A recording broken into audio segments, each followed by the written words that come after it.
What's up, guys? This is XNO's TV, and today I'm going to break down Quinnen Williams' 2020 breakout season. I honestly don't think this guy gets the credit he deserves.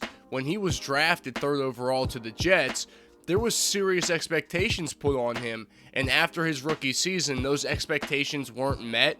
I've seen people kind of give up on him after that 2019 year. I've seen people call him a bust, which is crazy to me. Obviously, after that 2020 season, though, nobody's calling him a bust anymore. But I still don't think they understand just truly how good this guy is. So that's what I'm going to show you today. I'm going to show you what Quinnen Williams does best and how he's improved so much from year 1 to year 2. Alright, so the first thing we'll look at with Quinnen Williams is his run defense.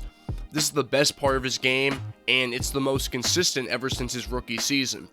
The reason he's so dominant in this area is his football IQ and the physical gifts he has. Basically, as a former top 5 draft pick, kind of just comes with the territory.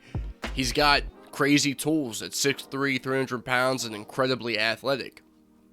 When it comes to technique, he loves to line up in the 4-point stance. This really helps him time the snap and penetrate through these gaps.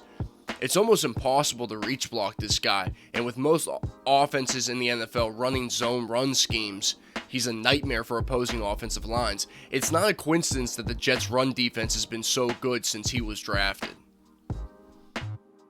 Okay, so here's a really good example of how disruptive Quinnen Williams can be. This is against the Colts, who have a fantastic offensive line, and it's against the best guard in the NFL, in my opinion, Quenton Nelson. It's an outside zone. JT has a two-way go. Basically, he has to read his offensive line, who is zone blocking to the left. He can either take it outside or cut it up inside. Quenton Nelson's job is to get his head around and seal off Quinnen Williams. But instead, what's going to happen is Quinn's going to get his hands inside and drive Nelson way back into the backfield.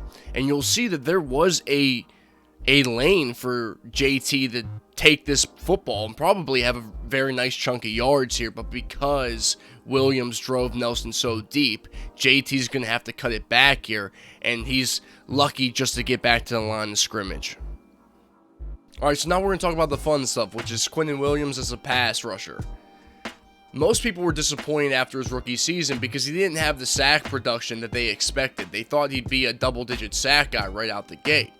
In 2019, he had 2.5 sacks over 13 games, playing roughly about 55% of the snaps.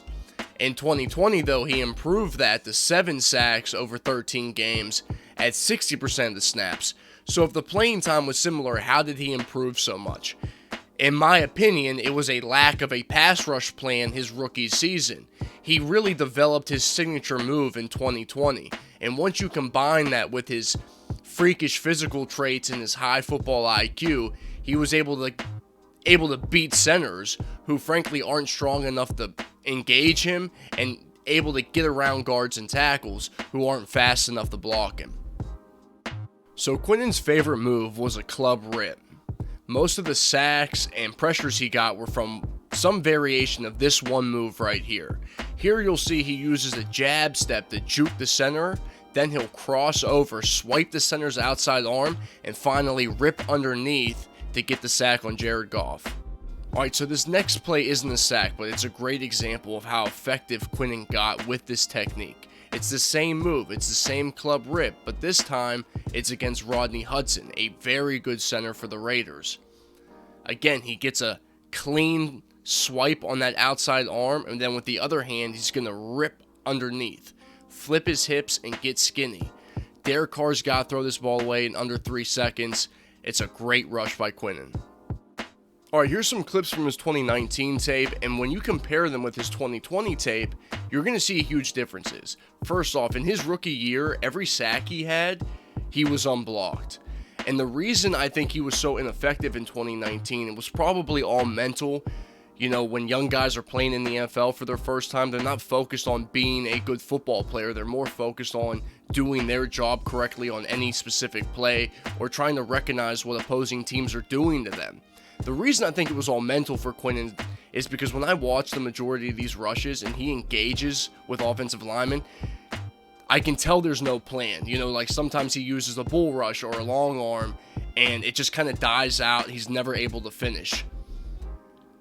I think the biggest difference between 2019 and 2020 is he knows what he's doing on the field, he knows his job, he recognizes what offenses are trying to do, and he has those extra tools in his tool belt, puts it all together to create an effective pass rush. Alright, so in conclusion, I think Quinnen Williams is absolutely ready to take over next year. Obviously, it all depends on health, but if he manages to play a full season, I think it's easy to predict double-digit sacks and his first Pro Bowl. If he could manage 7 sacks across 13 games, playing only 60% of the snaps, imagine what he could do across 17 games, playing 70-80% of the snaps.